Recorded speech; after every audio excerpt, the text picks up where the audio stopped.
para uma igreja, onde? Vila Mariana, né? Jardins. Tá, você se preparou? É diferente. Qual a linguagem? Aí você vai pregar, não porque nós veio, não sei da onde e tal, e nós fumos, e começa com aquela coisa toda torta, toda... As pessoas até respeitam por ser um dirigente, um pastor, mas começa aquela coisa, pô, podia ter estudado um pouco mais, né? Podia ter melhorado isso aí, né? E assim, vai abordar algumas questões e dar opiniões incoerentes, sabe, desconexas. Então o que acontece? O público não se conecta com você, não vai te respeitar, não vai te aceitar. Por quê? Porque você não está falando na linguagem que eles entendem, tá certo? Eles olham para você e entendem, eles não estão aptos, ele não está pronto para isso, então não recebem a mensagem dele. Então analisar sucesso ou fracasso depende muito do contexto, não tem cartilha. Você tem que ver se você entendeu o seu público e se você se conectou com ele, ou não. Pode ir. Não, tá certo. E aí eu queria só passar... A pessoa tem líder que é afoito, né? Isso. Demais, né? Ele Exatamente. extrapola, vai além daquilo que era para ele ir. Você tem de fato que desenvolver as pessoas, mas tem que fazer uma ponte até elas. Então você primeiro chega no nível delas. Pregar numa igreja lá num sítio, né, numa aldeia de agricultores. Tem que falar a linguagem deles, meu irmão. Falar de plantação, de colheita, tá certo? Das dificuldades do dia a dia, de economia doméstica, coisas do contexto. E a partir disso você vai trazendo ele para espirituais. Então você fez a ponte. Agora se você vai lá já metendo supralapsarianismo, kenosis e esse tipo de coisas, cara, do que ele está falando? O seu fracasso não vai ser porque você não tem a cultura, é porque você não tem leitura, tá certo? Você não lê a situação, você não lê o ambiente, você não se conecta com ele, tá ok? Ó, como definição a gente já tratou bastante. Dirigente e condutor, ele falou aqui sobre a situação na qual você não é apenas alguém que orienta a pessoa para onde ela deve ir, mas você vai e mostra. Essa é a questão do condutor. Então ele dirige no sentido de indicar corretamente, de forma muito clara, qual é a direção. Só que ele não falou, ó, a direção é por ali, vai. Ele vai com eles, ele toma a frente, ele mostra o que é. É como Jesus. Jesus, ele não só trouxe os discípulos que ele escolheu para a realidade espiritual, da comunhão com Deus, do poder de Deus, do evangelho, tá certo? Do reino de Deus. Ele viveu o reino de Deus. Ninguém vai fazer um curso teológico como os apóstolos fizeram. Porque Jesus, ele andou com esses homens 3 anos e meio. Manhã, tarde, noite e madrugada. Orando de madrugada pelos montes, dormindo onde dava, comendo o que tinha, expulsando demônios, pregando, depois curando. E aí curou e depois falou, pronto, agora vão vocês e realizem isso, façam isso. Impõe a mão e cura, expulsa o demônio, prega. Por quê? Porque Jesus fez, né, e falou. Então falou e fez, foi lá e realizou a prática. Ele mostrou para eles, agora vai e faz, debaixo da minha autoridade. Então esse que é o dirigente e condutor, ele tem que mostrar como é feito. Então não adianta você simplesmente dizer para os jovens acerca daquilo que é bom para eles. Você tem que trazer exemplos concretos. Eu fiz isso, eu vivi isso, ou eu não fiz isso e arrebentei a minha cara e agora me arrependi, estou aqui, tá certo? Então o caminho é esse. Eu caí no buraco, estou mostrando para você onde é, para você não fazer. Aí você traz exemplos. Ó, esse irmão aqui, vem contar um testemunho aqui. Ah, eu era das drogas, eu era da prostituição, eu era do tráfico e agora eu me arrependi e eu sirvo a Deus. Eu sofri, eu perdi família, eu perdi pessoas importantes, mas agora o Senhor me resgatou. Então você está colocando diante deles exemplos práticos, tá certo? Não só teoria, senão você fica só teorizando e ninguém consegue absorver aquilo que você está comunicando, porque está só no campo das ideias, só no campo da metafísica. Isso tem que tornar-se físico, tem que tornar-se... Tipos de líder, ó, autocrático, coercitivo, executivo, distributivo, educativo, transformador, carismático, líder servo. Aí vai a questão de ser um dom inato ou algo que precisa ser aprendido, tá? cada um desses aqui. O que é autocrático? É autoritário. O autocrático, ele toma decisões sozinhos. Qual é o problema do autocrático e do coercitivo? O coercitivo, além de ser autoritário, ele também, vamos dizer assim, a coerção é a pressão, é forçar as pessoas a algo. E a coerção se exerce de diversas maneiras, tá? Ou alguém que seja truculento de verdade, sei lá, algum lugar deve ter uma pessoa que vai para as vias de fato, né, para pegar no pescoço das pessoas, obrigar ela a fazer. Ou às vezes essa coerção é através de certos elementos ideológicos. Então, quem já ouviu falar de cobertura espiritual? Tem pessoas que inventaram essa ideia de, não, está debaixo da minha cobertura espiritual. Se você sair, você vai perder minha cobertura espiritual. E os demônios vão te pegar, vão arrebentar a sua vida. Então ele coloca esse cativeiro, é um cativeiro mental. Ele coloca esse cativeiro na cabeça da pessoa para manter ela presa. E ele exerce uma liderança sobre ele que é negativa, porque ele se apodera da pessoa. Isso aconteceu muito nos trabalhos de célula. O trabalho de célula começou bem e começou rendendo muitos frutos. Mas com o passar do tempo se levantaram muitas lideranças que eram coercitivas e autocráticas. E eles começavam a mandar na vida privada das pessoas. Então as pessoas como que tinham que pedir a bênção dele para fazer qualquer coisa. E aí o que você começou a fazer? Você começou a fazer das pessoas cativas de você mesmo. E aí por isso que em muitos lugares desprezaram o trabalho de células.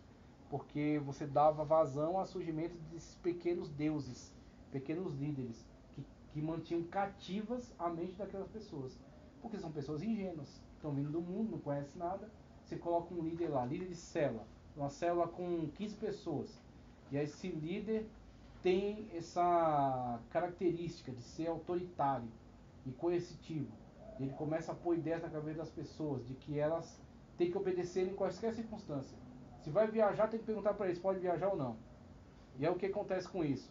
Essas pessoas, elas exercem tal influência sobre aquelas, que muitas das vezes ela consegue facilmente levar ele da igreja embora, aquele grupo, separar, rachar, formar uma outra igreja, e com pessoas que estão, na verdade, sofrendo, que estão cativas da sua mente. Um cativeiro mental, meu irmão, é algo triste. Eu tive um amigo que foi apanhado numa seita, e a pessoa conseguiu penetrar tanto na mente dele, que a gente mostrava na Bíblia os erros desse suposto líder, e a gente via no rosto dele o desespero, porque ele via que estava errado, mas ele não conseguia se libertar daquele líder, que ele tinha medo do que ia acontecer. A pessoa dominou a mente dele, acabou. Ele é um escravo, ele é um servo, serviçal, né, daquela pessoa. Em vez de ele ser liberto por Cristo, se o Filho do Homem vos libertar, verdadeiramente sereis livres. Só Jesus liberta uma pessoa. Porque quando Jesus liberta a pessoa é tão livre que, se quiser, ela pode inclusive abandonar Jesus. Vai para o inferno, vai ter as consequências. Mas ela é livre. Ela fica, ou ela sai, porque ela é livre. Tá certo? Então, essa é a verdadeira liberdade. Enquanto que o diabo, ou até essas lideranças, elas aprisionam. Agora, claro, existe um momento em que é necessário a autocracia. O quê? Você tem que tomar uma decisão. A decisão é essa, tá? Por exemplo, vai à igreja. Tem uma família poderosa na igreja, né? Metade das despesas, aquela família sozinha paga. E aquela família, um filho tá nesse cargo, outro tá no outro cargo, tá ali. Só que você começa a perceber pecado. Adultério, fornicação, tá certo? Vícios. O que você vai ter que fazer? Você vai ter que tomar uma decisão. Você tem que chamar na sala, falar, ó, banco, disciplina, vai ter que pedir perdão para a igreja, vai ter que se reconciliar.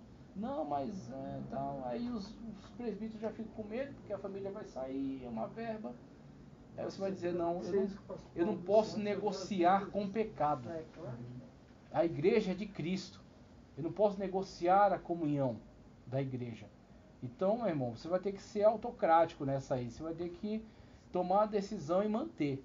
Agora, se o pessoal achar por bem arrancar você, aí é problema deles. Fala, não, então para não mexer, então a gente tira você e chama outro. Não, o problema é de vocês. Vocês querem cultivar pecado? Então fica com vocês aí. Mas eu me mantenho firme na minha decisão. Aí você teve que ser autocrático. Não dá para você negociar com o pecado. E acabou. E se gostarem bem, se não gostar, paciência. Aí tem líder executivo, líder distributivo. O líder executivo distributivo, o que é? É a questão que a gente colocou aqui, a característica empresarial. Ela não serve totalmente para a igreja. A igreja é muito mais uma família do que uma empresa. Uma empresa, você analisa as pessoas por produtividade. Se a pessoa não apresenta produtividade, ela é demitida. Ela é desligada da empresa e acabou. Ah, mas ela é tão boazinha, ela tem 10 filhos, precisa... Não importa, aqui não é casa de caridade, aqui é uma empresa. Ou ele chega na hora e produz o que tem que produzir, tchau. Tem uma fila aí de pessoas esperando a chance. Isso é uma empresa, tá? E a igreja? Você pega uma pessoa improdutiva, você demite da igreja? Você fala, não vem mais não, tá? Fica em casa, vai na macumba, vai em qualquer outro lugar. Você não faz isso, você sempre está investindo. Então a família, a igreja, ela parece muito mais uma família. Que nem a família, você tem caras que são bem-sucedidos, são empresários, são advogados, médicos, engenheiros na família. Só que na minha família, se você procurar saber, tem um cara que é drogado, tem um cara que é bandido, tem um cara que é vagabundo, que não faz nada, que no Natal ele aparece lá e come com todo mundo na mesa. Você vai fazer pôr o prato dele no chão? Não, você não trabalha, então vá comer junto com os cachorros. Não, você coloca na mesa ali. E se brincar, você nem toca no assunto de procurar trabalho, porque senão ele se ofende. Então, o que é a família? A família é acolhedora. A família, ela sempre investe para você ter a oportunidade, ter o mínimo necessário e a partir dali você crescer, você desenvolver. Tanto que tem gente que vai chegar no céu, a única coisa que ele vai ter é a salvação e não é por causa dele, é por causa de Jesus. Porque é pela graça. Que as obras dele, vai se queimar tudo. Que era assim, é bobagem, viveu de Instagram, de Facebook, de não sei o que, postando fotinha, carinha, boquinha, não sei o que. A vida dele foi essa. Ah, tudo bem, não adulterou, não se prostituiu, não se viciou, mas também não fez nada, 0 a 0. Não cresceu em nada, não ganhou uma alma, não deu uma palavra para ninguém, não ajudou ninguém, sentava lá e fazia fotinha e não sei o que, e foi passando a vida. Aí quando chegar lá, puxa as obras dele. Tá aí, uma lista gigante de postagens. Isso serviu para quê? Alguém se salvou? Alguém se converteu? Alguém foi edificado? 0. Então a obra dele é palha, se queimou. Tudo bem, a salvação dele, não, ele foi salvo pela graça, por Cristo, não por obras. Então fica aí. Não tem uma coroa, não tem nada. É cru, só ele mesmo. Senta e fica quieto. Porque aí vai ver lá. Irmão Joaquim, irmã Joãozinho, irmã Joaninha, ganhando lá suas coroas, com o anjo até ajudando a carregar. E ele é aquilo ali. Por quê? Porque não fez, não contribuiu, não produziu, não gerou nada. Então quando a gente olha para essa questão, líder executivo, a igreja é mais uma família, mas existe algumas coisas da igreja que são administrativas. A igreja, do jeito que ela é o corpo místico de Cristo, ela é também a igreja local. A igreja local tem um hall de membros. Esse hall de membros congrega em algum lugar. E esse lugar tem um prédio. E o prédio precisa ser administrado. Ele é comprado, ele é alugado, tem instrumentos, precisa colocar um seguro, precisa colocar um alarme, precisa fazer uma faxina, né, de vez em quando. Então tem questões administrativas a serem... Tanto que dentro da lista de dons que a gente vê, a gente às vezes fica focado nos 9. Mas tem outros dons que Paulo apresenta em outros livros. De Romanos, por exemplo, tem dom de governo, tem dom de socorro, tá certo? Dons que as pessoas... não é uma profecia, né? Não é uma cura, né? Mas deixa a igreja... um ditado que o pessoal fala: casa onde todo mundo manda, o cachorro passa fome. Porque ninguém se importa em alimentar. Então tem que ter alguém que tenha o chamado, a aptidão, tá certo? O talento, né?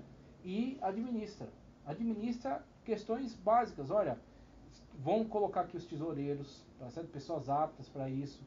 Vamos colocar alguém, vamos fazer contato com algum deputado, que a gente precisa de um contato lá na Câmara. Estão tentando lei do psil, multaram a igreja.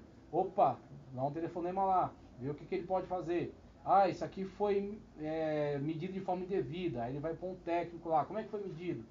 Foi medido de forma inadequada. Então cancela a multa. Por quê? Porque tem alguém administrando, tem alguém gerindo, tem alguém fazendo contatos certos. Exatamente. Se não tem, meu irmão, se só tem pessoas espirituais e profetas e ensinadores, a coisa vai degringolar. Até que chegar um momento que a prefeitura vem aí e põe um concreto aí na frente. Por quê? Porque não tem administrador. Então tem a necessidade de pessoas para lidar com essas áreas que muitas das vezes outros não querem. Sabe o que é entregar um relatório aqui? E você tem que administrar direitinho o que entrou, o que saiu, tal, nota fiscal e tudo mais. Agora tá embaçado. Você quer saber? Esperto, Procura prestar atenção na sua igreja. Quantas pregações o tesoureiro participa, ouve? O tesoureiro, meu irmão, na hora da pregação, que é o melhor momento do culto, segundo o meu ver, ele desce, vai para a sala, ele vai fazer contabilidade. Quando ele volta, a pregação já está no meio, já pega o bonde andando. É isso aí. E aí, se não tiver essa pessoa para fazer essa gestão? Então, essa pessoa tem que ser valorizada e é um líder executivo que vai lidar com as questões práticas, tá certo? Distributivo, a questão da pessoa que vai organizar quem faz o quê, departamentalizar, quem é bom no quê, quais são os talentos. Esse cara é bom na música, então vamos dar oportunidade, vamos dar curso, vamos dar instrumento. O outro é bom nessa questão social, já tem essa pegada social, então coloca ele, pegar a cesta básica, distribuir, ir nas casas, visitar, tá, okay? Fazer esse trabalho evangelístico, social, e assim vai, ele vai organizar. Educativo, transformador, carismático, tá? E o líder servo que ele coloca aqui. Você tem então essas pessoas que a liderança delas está focada nesse aspecto didático, né?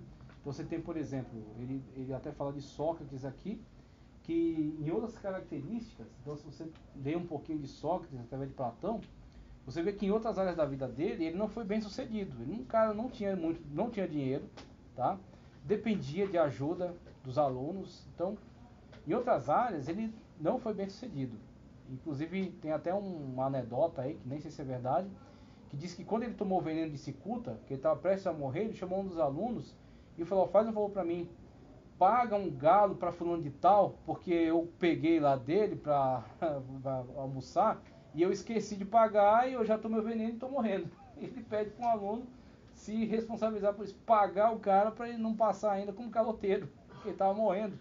Então, só para você ver um exemplo, né, dessa questão, o cara, ele é um líder nessa área educativa, muitas das vezes ele tem que ter essa noção, não vai ser bem sucedido, não vai brilhar, tá certo? Não vai ser apto para outras áreas. Ele é muito voltado para isso, então ele tem que ser muito honesto consigo mesmo. Fala, ó, a minha vocação é essa, tá? Então, se você precisar de ajuda, eu até me esforço para te ajudar, mas não é a minha praia, não é a minha área.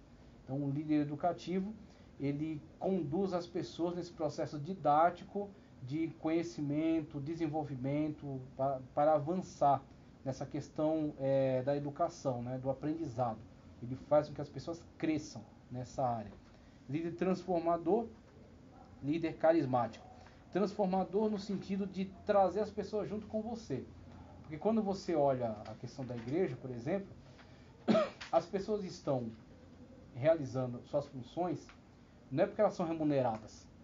Você não paga para elas. Paga para os jovens vir no ensaio, cada um ganha R$10. Você não paga para as irmãs virem no círculo de oração. Então a relação não é de troca, a relação é de engajamento. Então as pessoas, elas precisam comprar a sua ideia, elas precisam se engajar naquilo que você está engajado. O líder transformador, como é que ele exerce, tá certo? Assim também juntando com o carismático. Ele precisa do carisma. O que é o carisma? Ou caris, a graça. Inclusive em alguns lugares o Atos dos Apóstolos diz que os apóstolos caíam na graça do povo. Então esse graça, tá certo? Esse carisma é vamos dizer assim, um presente do Espírito, né? Por meio do qual a pessoa exerce esse magnetismo, exerce essa atração. Então o Espírito Santo dá esse, vamos dizer assim, esse poder, né? Esse brilho, tá certo? Essa referência para que as pessoas se vejam atraídas pela sua liderança. Então, olha, a pessoa olha e vê, é um homem de Deus, tem testemunho. Eu sinto que ele tem o Espírito de Deus. Quando ele prega, eu sinto o poder de Deus. Quando ele testemunha, eu sinto a verdade nas suas palavras. Então, a pessoa começa a permitir que você exerça a liderança sobre ela. Você não impõe sobre ela a sua liderança. Ela permite que você a lidere. Ela permite que você a conduza. Fala, não, eu acredito nele. Eu acredito nele como um líder de mocidade. Então ele aconselha, eu escuto. Ele marca o evento, eu compareço. Tá certo? Ele chama para o evangelismo, eu vou junto. Por quê? Porque eu acredito nele. Eu acredito na sua liderança, eu acredito que ele é um homem de Deus. Isso é uma liderança por engajamento. Então, o líder transformador, ele vai transformar, né, ele vai modificar para bem, ele vai trazer, né, o reino de Deus através desse carisma, juntando com a questão do líder carismático, né, esse poder de atração que será exercido nele por meio do dom do Espírito. O Espírito Santo lhe concede, as pessoas percebem nele a presença de Deus, a presença do Espírito, e seguem, e vão junto com ele naquilo que ele chama. Tá? Carismático, transformador, eu falei, o líder servo, o maior exemplo é Cristo. A questão de Cristo, ele vir até nós, tá? Ele mesmo sendo mestre e senhor, e aí eu não poderia usar outro exemplo melhor como do lava-pés, né? Então, Cristo mesmo pergunta para eles, no final daquele evento, né? Daquele aquele exemplo que ele dá, né? Quem eu sou vocês? Sou o mestre, né? O rabi, o senhor. Pois bem, vocês entenderam que mesmo eu sendo mestre, tomei da bacia, né, da toalha, lavei os pés, até de Judas, tá certo? E aí Pedro primeiro rejeita, por aquela ser uma atividade de escravo, e aí Jesus disse, aquele que não lava os pés não tem parte comigo. Ou você entra nessa ideia, né, ou você vai conduzir a si mesmo. Então, muitas das vezes as pessoas acham, por estarem sendo ovacionadas, louvadas pelas pessoas, elas estão sendo também aprovadas por Cristo. E aí é onde entra um grande engano, um grande erro. Como muitos que chegaram diante de Cristo, falam assim, em teu nome curamos, em teu nome expulsamos demônio, em teu nome fizemos isso, isso e aquilo. Ao que Cristo lhes dirá, apartai-vos de mim porque não vos conheço. Ele não disse, apartai-vos de mim porque vocês são mentirosos e vocês não fizeram isso. Ele mesmo com a apresentação dessa lista de realizações, essas realizações não são nada sem a verdade de uma comunhão com Cristo. Eu falo, você pode fazer o que você quiser.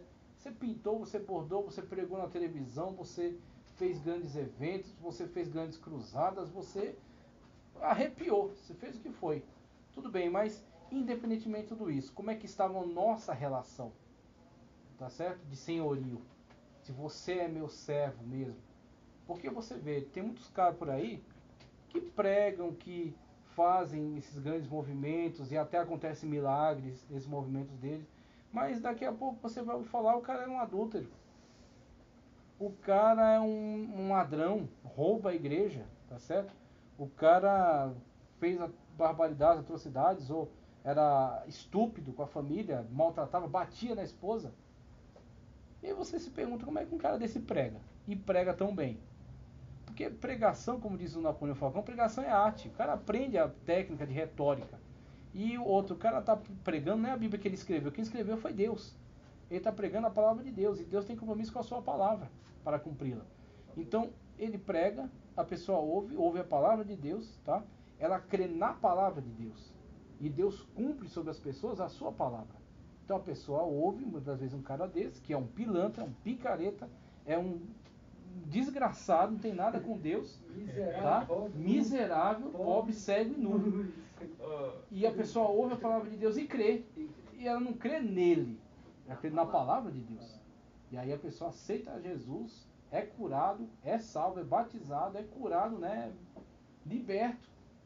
E o cara que pregou não vale nada.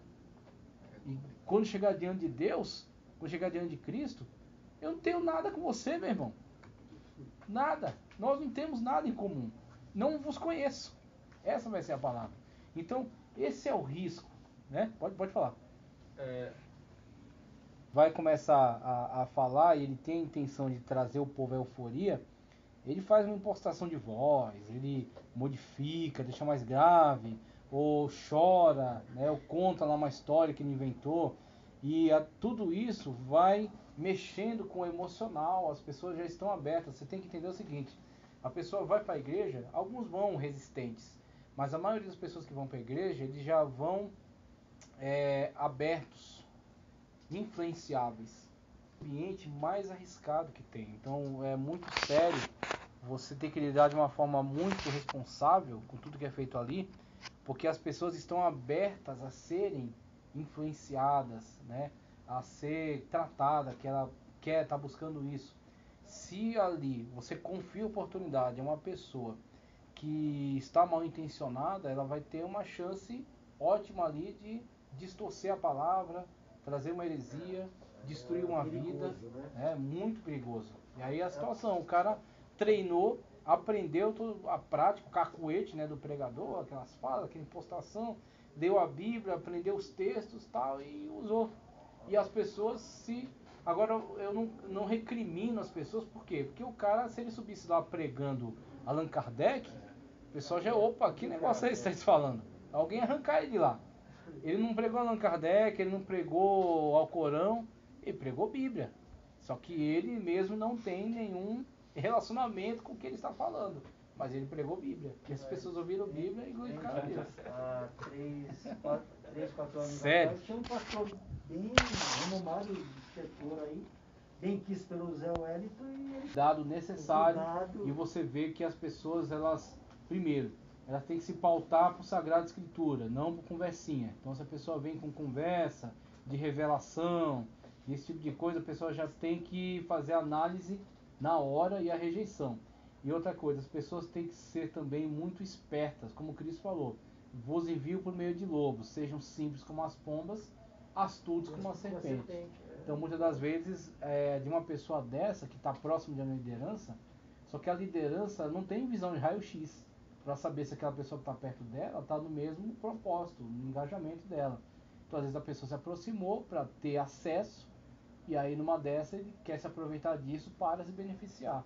Então as pessoas têm que estar muito conscientes. Igual ontem o pastor Alexandre pregou lá na Esmeralda.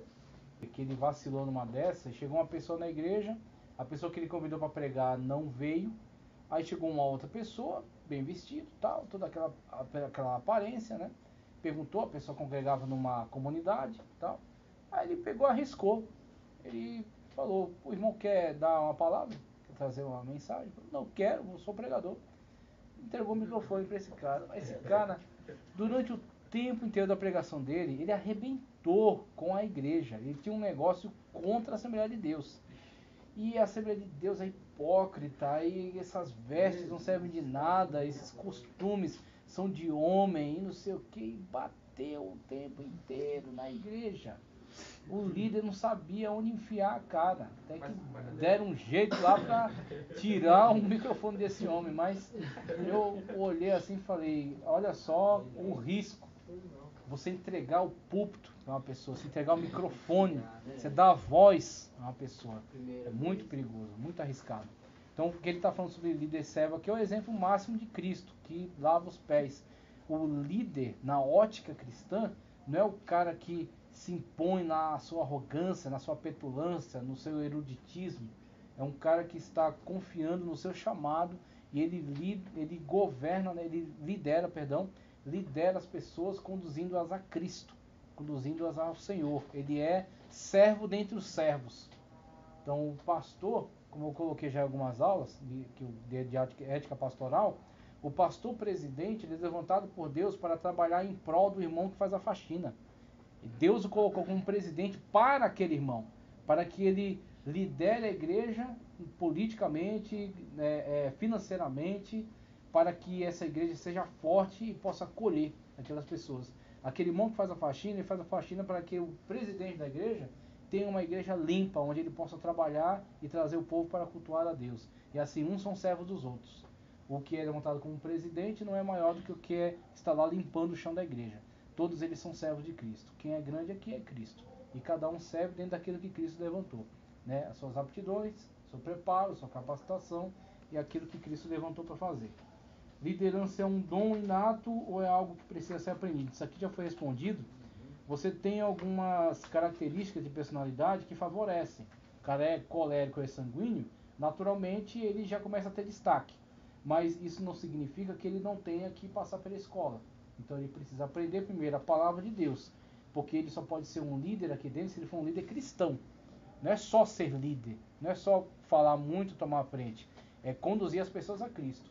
E outra, ele precisa ser levantado por Deus, ele precisa que Deus de fato o coloque nisso, porque aí Deus vai dar graça para ele.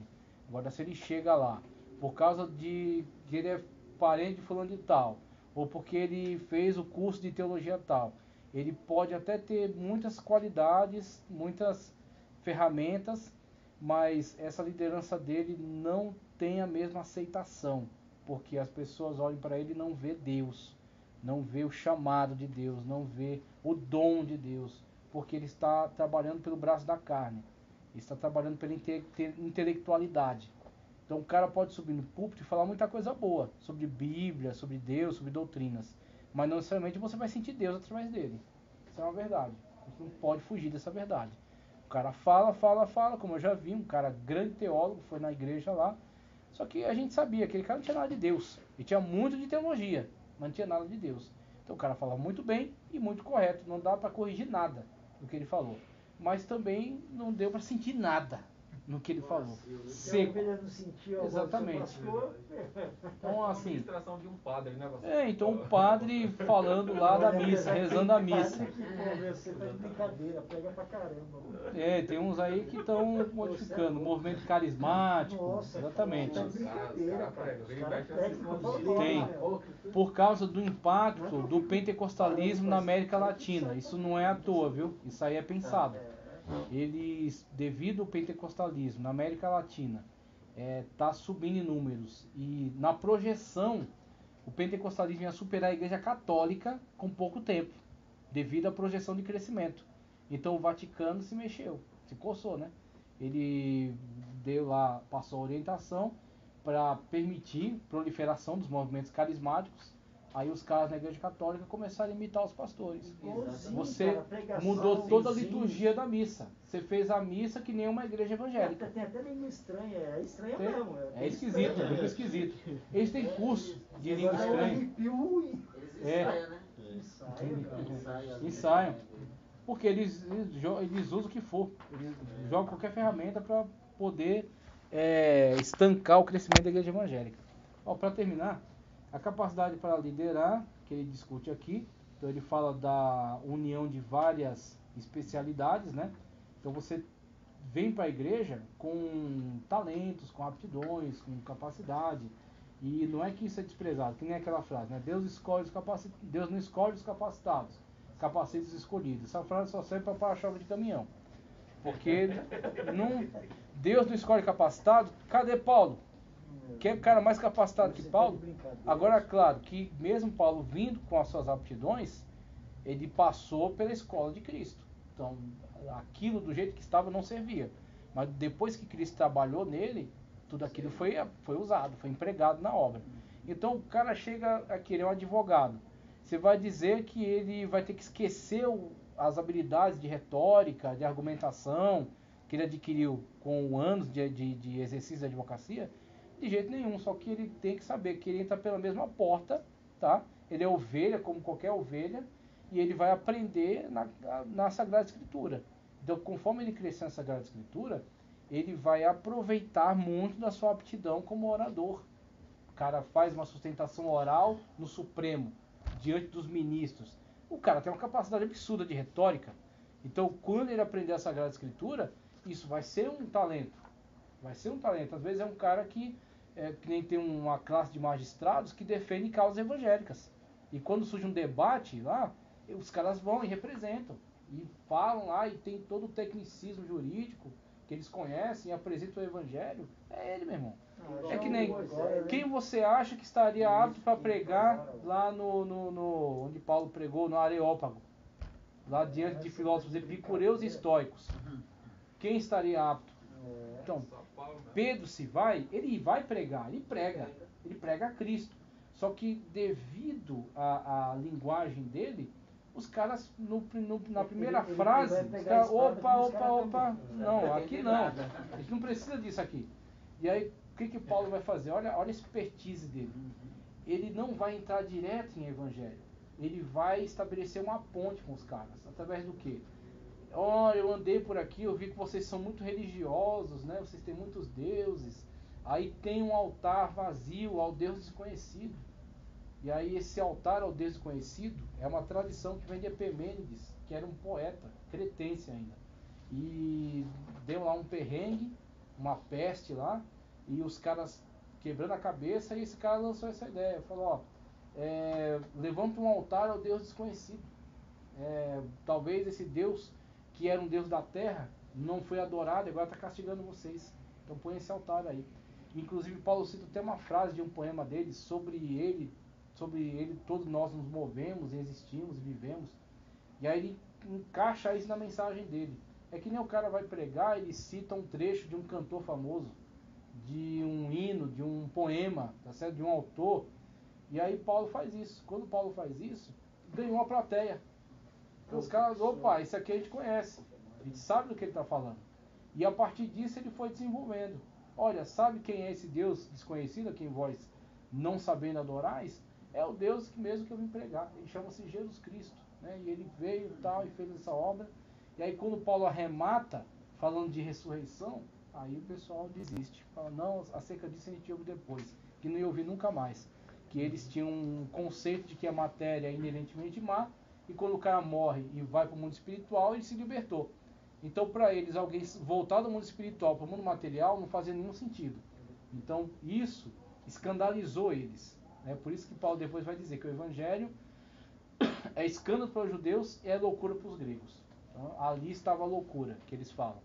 Então, acerca disso, eles não quiseram ouvir, mas Paulo pregou. E Paulo pregou porque Paulo soube fazer uma ponte, tá certo? Com a plateia. Então, capacidade para liderar. É igual a Moisés, né? Moisés, ele aprendeu lá no Egito, né? Toda a ciência do Egito. E Deus preparou ele em tudo isso. Escreveu os livros, né? Aí o que Deus fez? Primeiro, colocou Moisés no Egito, né? Filho da filha de Faraó. Acesso ao palácio, né? A toda a ciência do Egito, da época. Naquela época, os egípcios já faziam operação de catarata, só para você ter uma ideia.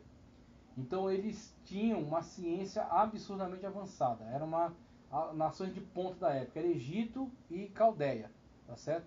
Eram as nações de ponta da época. E aí Moisés está lá, aprendendo tudo acerca disso aí. Depois Moisés tem aquela situação lá com o egípcio, mata ele e foge para o deserto. Aí vai ser 40 anos no Egito, 40 anos no deserto. Limpando de todo aquele ranço de religião egípcia que ele adquiriu lá. Então Deus vai destruir tudo aquilo. Porque com o conhecimento que Moisés foi exposto no Egito, sua capacidade neuronal, cognitiva, de absorção de informação foi desenvolvida. O cérebro é um músculo. Se você fica exposto a coisas complexas, você desenvolve sua capacidade cognitiva através dos os axiônios, tá certo? Dos neurônios. Vão fazendo mais e mais ligações. Então seu cérebro vai ter uma capacidade de absorção. Tanto que você tem uma situação em que uma pessoa que é muito avançada, tá certo, no conhecimento, e outra que é bem atrasada. Você pega uma informação que nenhum dos dois tinha e você expõe. Aquele que tem uma capacidade avançada em outras áreas, facilmente ele absorve. Ele consegue estruturar aquilo na mente dele e absorve, entende rápido.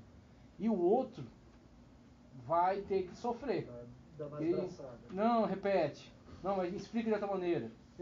Por quê? Até ele conseguir desenvolver a capacidade dele e absorver aquele conhecimento. Então, enquanto um absorve rapidamente, o outro tem toda uma dificuldade. Então, Moisés foi colocado por Deus no Egito para desenvolver sua capacidade cognitiva, foi tirado do Egito para esvaziar todo aquele lixo, né, de deuses, de mitologias, de bobagem, e depois dos outros 40 anos que ele ficou no deserto, Deus chamou ele na sarça ardente e agora ia libertar o povo e escrever todo o Pentateuco. Quando Deus fosse trazendo a revelação de Gênesis a Deuteronômio, Moisés, rapidamente, ele ia absorver e colocar em texto. Então a capacidade cognitiva dele foi expandida, para quando Deus falasse, olha, no princípio criou os céus e a terra. Moisés, entendi. Está falando acerca da criação de todas as coisas. E aí tudo que Deus ia falando para Moisés, revelando para ele, rapidamente ele absorvia e colocava em texto. As leis, por exemplo, que Moisés escreveu, se você juntar todas elas, são pelo menos 613 mandamentos. Que ali a maior parte é negativo e a maior parte é positivo. Pelo menos 613 mandamentos ali, narrativas da criação e tudo mais. Então só um cara cabeçudo para, né, poder desenvolver isso. Já aberta para isso. Capacitado para isso. Deixa eu encerrar. Olha aí, 2 tipos de líder, o secular e o eclesiástico. A gente falou um pouco sobre isso, né? O secular e o eclesiástico, a diferença é o seguinte: o propósito com que cada um trabalha. O líder secular visa o que é ser bem sucedido como líder secular? Lucro. Se você tem lucratividade. Então, o que você fez para chegar até lá não importa muito. O que importa é se você é bem sucedido no sentido de ter lucratividade, tá? O líder eclesiástico, a conversa é outra. Não adianta você, como eu contei aqui atrás, agora há pouco, né? Não adianta você chegar em Cristo e colocar uma lista. Eu fiz isso, fiz aquilo. Não adianta só o resultado. Quais foram os meios? Tá, você apresentou toda essa lista, mas para você chegar até aí, o que você fez? Como você se comportou? Qual foi o caminho que você percorreu? Você está em comunhão com Cristo? Ou você somente é um animador de auditório? Alguém que domina muito bem o palanque, né, o microfone. Então não adianta nada você chegar com uma lista de resultados se você não tem uma comunhão íntima e verdadeira com Cristo. Tá certo? Então o líder eclesiástico, a conversa é outra. Não adianta só ele falar que a igreja dele é grande, a igreja dele é que nem o pessoal coloca muito por aí. A sua igreja funciona? E essa palavra para mim ela é muito estranha. Porque o que é uma igreja que funciona? É uma igreja onde Deus é glorificado? Na verdade o que ele está dizendo é, quando você você apresenta lá o seu dinheiro, os seus propósitos, você está multiplicando, né? Você tem um carro, mudou de carro, já um carro melhor, comprou uma casa, fez alguma coisa assim, então eles colocam essa relação financista de troca, né? E não uma relação espiritual, de desenvolvimento espiritual. Então, dentro dessa mentalidade, você vê que o Evangelho não dá respaldo, não dá apoio para isso. Diferença de liderança secular e eclesiástica, já coloquei. Atributos do líder padrão, categorias de líder. Líder comum, também chamado líder liderado. Líder desnecessário, líder necessário, tá? Todas essas questões aqui você vai ler com calma. Moisés, libertador e legislador.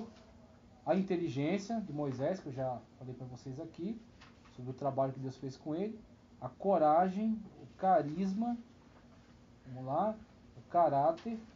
Aí vai falar de Davi. Então ele vai trazer vários exemplos aqui de vários personagens bíblicos, tá? Então é óbvio que a gente não vai desenvolver agora, né? Finalzinho do capítulo, tá quase acabando o capítulo 1.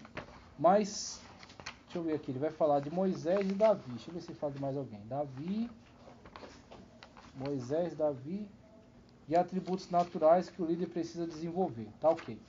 Então sobre Moisés eu já falei. Quando ele fala aqui sobre, tá certo? Na página 14, aqui ó, coragem, carisma, tá? E caráter, essas características aqui de Moisés. A coragem para o líder cristão não é só valentia humana, né? Bravura, mas é a situação de você fazer o que for necessário para a glória de Deus. Porque quando você pensar na quantidade de mártires que morreram no Coliseu, será que todos eles tinham toda aquela coragem para enfrentar aqueles leões, aquela situação que eles foram expostos? Muitas das vezes não, eram pessoas que no seu cotidiano não tinham toda essa bravura, essa coragem. Mas o que eles colocaram na cabeça? Eles vão ser fiel a Cristo até o fim. Então o que for preciso vai ser, meu irmão. A coragem talvez eu não tenha não sei tão corajoso não, mas se for para não envergonhar o nome de Cristo, a gente vai suportar até o fim. Deus vai dar graça. Então a coragem vem daí.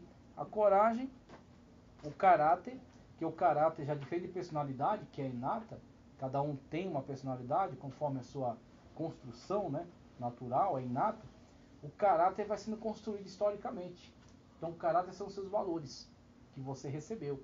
E muitas das vezes foram valores distorcidos, né? Então dependendo do seu histórico. Então tem muitas coisas do caráter que tem que ser desconstruído a partir da entrada no Evangelho, morre o velho homem, por isso que você é sepultado. Né? Batismo, ó, sepulta. Por quê? Tem que desconstruir muita coisa em você. Então, morra para você entrar e ser uma nova criatura. Não dá para você ser uma nova criatura sem morrer. Então tem que morrer. Então, morreu, você morreu. Deus não leva em consideração o tempo da sua ignorância. Tudo aquilo que você fez, tchau, acabou. O sangue de Cristo purifica de todo pecado. Então você morre e a partir dessa situação você renasce como uma nova criatura. Você é uma nova criatura em Cristo Jesus. Deus lida com você como uma nova criatura. Se você vai ficar relembrando coisas do passado, é problema seu. Mas Deus lida com você como uma nova criatura. E a partir daí você vai construir uma história, um novo caráter. Aquele que você antes era depravado, desonesto, trambiqueiro, enganador, tudo isso morreu. Agora você é uma nova criatura em Cristo. Então você vai aprender agora a partir do padrão bíblico, do padrão do Evangelho. Tá certo? Então você tem essas situações. Eu vou encerrar por aqui, para não fazer correndo. Segunda-feira que vem, estamos aqui de novo. E aí eu vou ver com o pastor direitinho como é que é esse negócio aí desse site, tá? E a gente vai ver melhor como é que a gente vai dar sequência a isso aqui.